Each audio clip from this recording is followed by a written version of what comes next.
7th anniversary of the Krusty Krab, which means it's time for 50 random subpar flashbacks and very slow clips of SpongeBob doing his daily activities.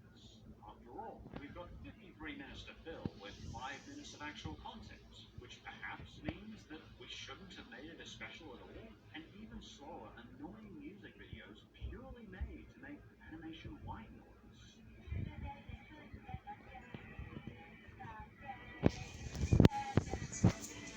By the end, we've gotten a bunch of filler, pointless cameos and continual segments that don't really amount to anything. Even Legends of Bikini Bottom, which just takes unspecial episodes to just blend into the background.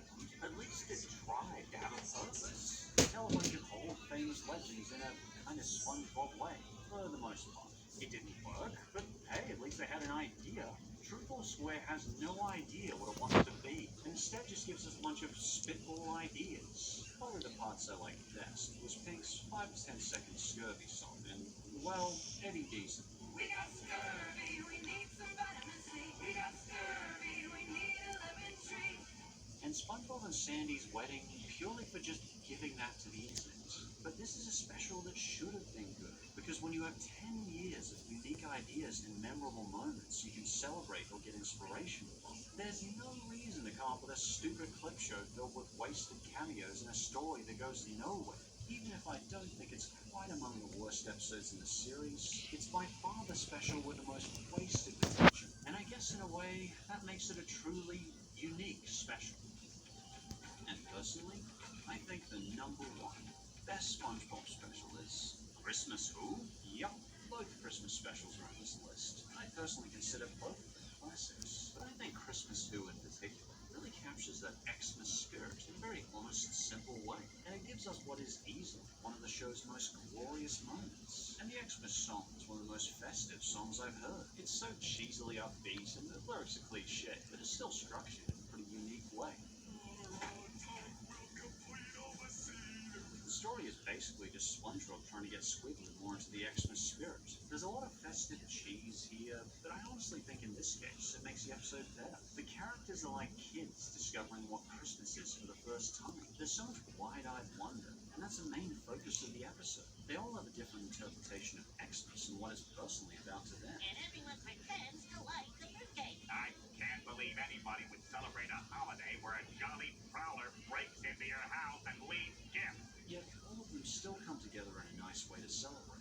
But the best thing about the special for me, I feel it captures what I consider the true essence of holiday festivities and the best reason to celebrate. Simply just being kind to your fellow person. And it does that with a really glorious moment. And that moment is Squidward's realization of what the holidays are all about.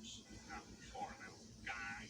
All he wanted was to spread a little joy. Seeing someone like Squidward, angry, spiteful Squidward, sincerely discovering the thrill and peace he finds in helping others, is easily among his most glorious moments of all time. Sure, it's not as flashy a moment for a sweet victory, but maybe great moments aren't always measured by how many people see them. Squidward secretly makes every single person in Bikini Bottom happy, but no one ever realizes that it was him, not even SpongeBob. It's the true essence of being kind, of altruism, not doing it because you want attention, but because it feels like the right thing to do.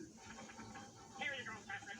Whoa! A wristwatch! And this message is delivered practically and effectively. To start with, SpongeBob's gift to Squidward, though small, has a lot of meaning and care behind it, and Squidward realizes that.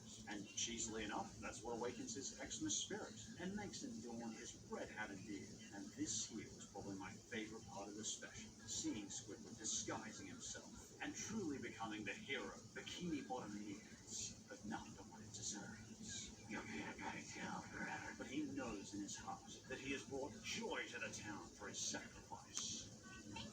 Your peanut butter tail forever. I mean, Squidward spent the whole earlier part of the episode trying to tear down the idea of Santa, and for him to become that in the way he does, it's a pretty remarkable form of writing. Now on a more practical side, just seeing Squidward get so caught up in the joy of giving feels like a side of it we almost never see. The minus to this episode was that, well, the Patchy the Pirate skip was among the weakest I'd seen. And honestly, it must take pretty concentrated effort to make Tom Kenny not funny. But the actual episode not only captures that Xmas feeling, but it doesn't feel forceful about it either. Nothing is sold, but for this Xmas, Squidward was the most generous, kind person Bottom, and no one can take that away from him.